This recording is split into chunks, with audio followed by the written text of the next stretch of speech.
Darkness reigned over soon-to-be Durvik, suffocating any and everything from Solria and creating a bearing hellscape known as the Blind Years. Yet not everything during this period was horrific, as life can persist from the darkest depths. A feral creature with unknown origins thrived within the darkness, surviving off crustaceans, and cannibalism could be found roaming the nothingness that was Durvik. Historians would name these beings Ulgins, the ancestors of modern-day orcs. The stocky creature stood around 8 to 10 foot tall and were very slow-moving, sometimes even binding themselves with the ground beneath them. Their pasty yellow skin was covered by thick mounds of grey and white fur, completely covering their bodies from head to toe. After Solria made her presence on Durvik, many of the Ulgins perished due to the drastic environmental change, the remaining colonized inside caves, creating civilizations for centuries. The blind creatures soon became sentient and created the first known language called Stonetownge.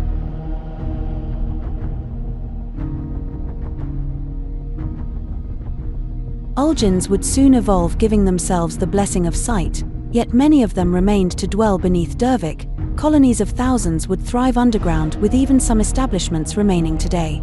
But the Ulgins' humble beginning would soon be met with the discovery of elves, creating a rivalry for centuries to come.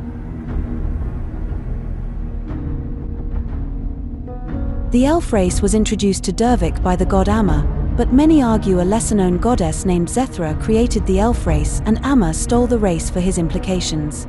Their existence is based merely on conquest set upon them by the gods themselves.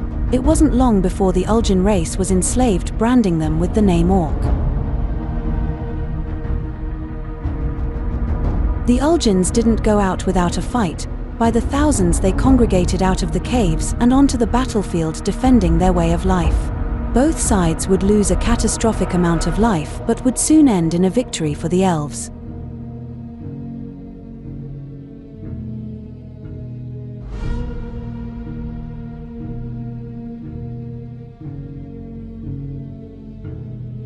Edith was furious at what the elves had done and requested that Amma create a race to help mediate the two rivals. Thus the human race was born. After several attempts to make peace with the elves, the humans sided with the Orc race and soon joined their fight against enslavement.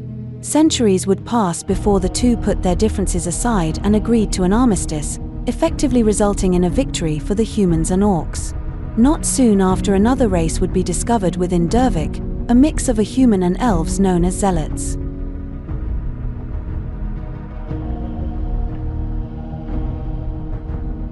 Unfortunately for Zealots, they were seen as undesirable by elf and orcs and swiftly became outlawed in many regions throughout Durvik. Atrocities against the Zealot race would be carried out even till the present day.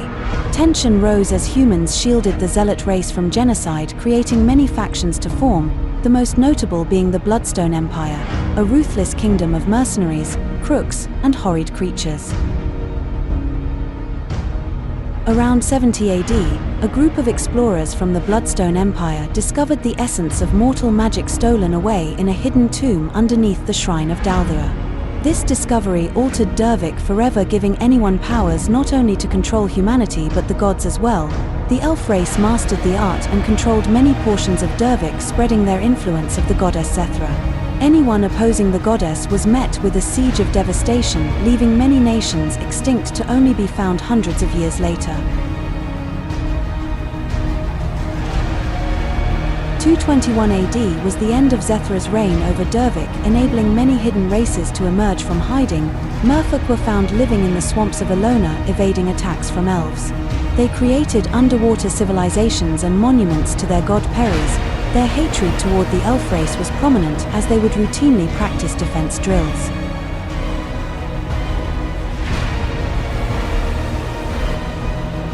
The use of magic is heavily outlawed in many regions of Durvik today, creating segregated kingdoms and empires, but sadly many still spill blood for ignorant ideologies. Few kingdoms allow magic and desegregation but are seen as taboo, and are usually left to be abandoned.